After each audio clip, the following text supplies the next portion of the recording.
Hi, I'm Terry George. I'm the superintendent of Covenant Schools in Michigan. We operate 5 alternative high schools in Detroit, Highland Park, and Grand Rapids.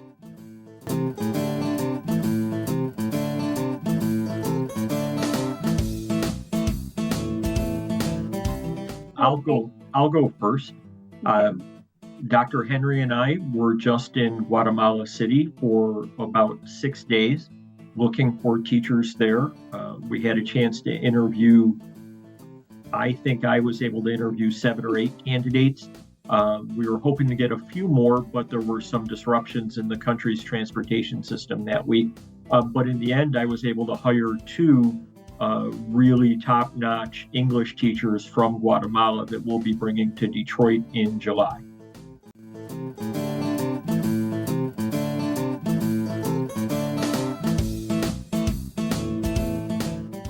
In our case, I had been looking into the possibility of international teachers for a few years.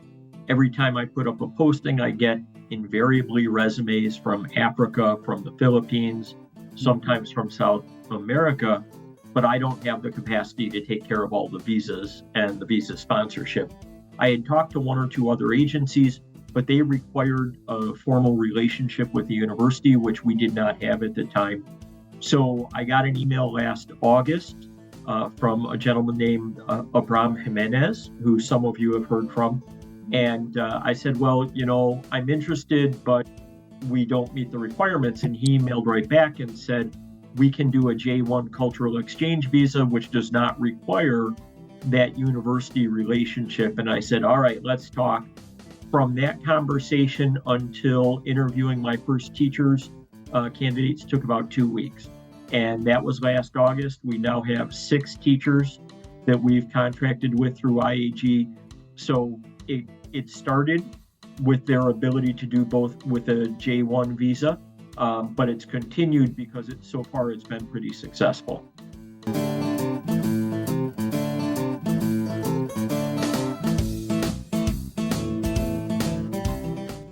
I'll go on this one. I'll go first.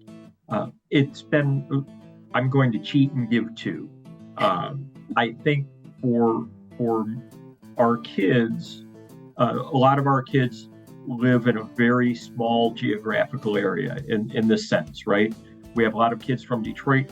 That's what they know. They don't get the opportunity to go on vacation. They don't travel much. Their families aren't able to expose them to a whole lot. And that's true in Grand Rapids and in Detroit. And then our students in Highland Park are in a juvenile justice facility. So they literally cannot leave home ever until they're released. So for one thing that I've really enjoyed is seeing our kids get exposed to a world that they really didn't know existed, and the kids starting to gravitate to those teachers. And the teachers have had some special events. Our Filipino teachers did a special Thanksgiving Filipino feast for the kids at one of our campuses. And also several of the teachers have established pen pal programs where their students in Detroit are emailing with former students in the Philippines or in Kenya.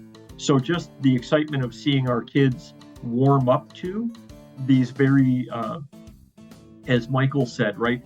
These teachers that moved halfway around the world. You don't just do that if you're a run-of-the-mill teacher. You're something special if you decide to make a move like that. So that's one. And then on a personal side, because I'm involved in helping the new teachers find an apartment or a home and get settled in, I've just really enjoyed meeting them.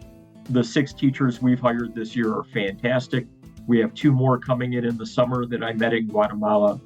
You just get some really exceptional people, and they bring a lot of energy, as Michael said, and a lot of passion and a lot of nice experience. So I think watching the interaction with the kids and then also my personal interaction with them, those have both been great experiences.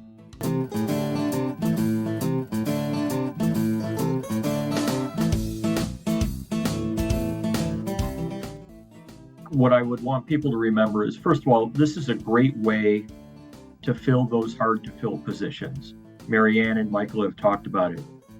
But in doing so, it's also a tremendous opportunity to expose our students to something very unique that broadens their horizons. So it solves an immediate problem, but it has an additional benefit to it.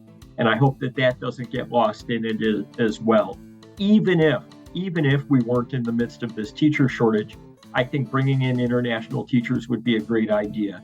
But right now, at this moment in time, it solves one big problem and creates one other great benefit for our kids.